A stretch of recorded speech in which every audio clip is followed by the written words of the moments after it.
ہمارے چینل کے معزز دوستو، میں ہوں اظہر صدیقی اور آپ تمام دیکھنے اور سننے والوں کو السلام علیکم۔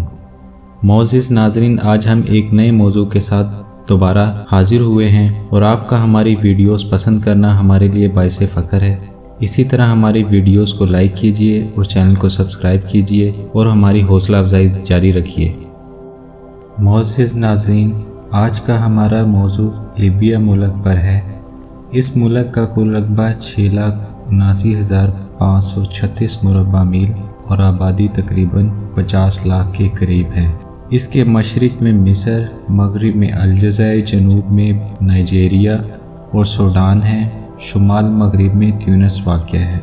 اس ملک کا دارالحکومت طرابلس ہے۔ یہ ایک افریقی ملک ہے اور 85% صحرا پر مشتمل ہے، اس لیے اتنے وسیع رقبہ میں آبادی کا تناسب بہت کم ہے۔ مشہور شہر بنغازی، درنا، مصراتہ، تبرک، صبا اور البیزا ہیں۔ تیل اس کی مشہور مصنوعات میں سے ایک ہے اور پیٹرول کی پیداوار کے اعتبار سے لیبیا کا شمار دنیا کے 6 بڑے ملکوں میں ہوتا ہے۔ انتظامی لحاظ سے مختلف حصوں میں تقسیم ہے۔ اس کی تاریخ قدیم ہے اور یونان کے دور سے اس کے آثار ملتے ہیں، اس لیے طویل تاریخ میں لیبیا مختلف اقوام کے زیر نگین رہا ہے۔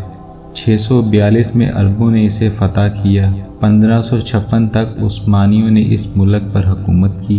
1853 میں اٹلی نے اس پر قبضہ کر لیا اور 1912 تک قابض رہا۔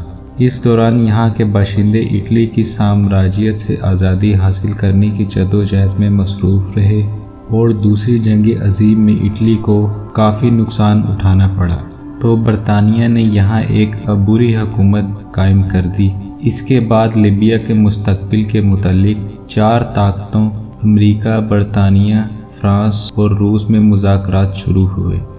برطانیہ لیبیا کو 2 حصوں تریپولینا اور سرانیکا میں تقسیم کر کے اس علاقے پر اپنا اثر و رسوخ برقرار رکھنا چاہتا تھا۔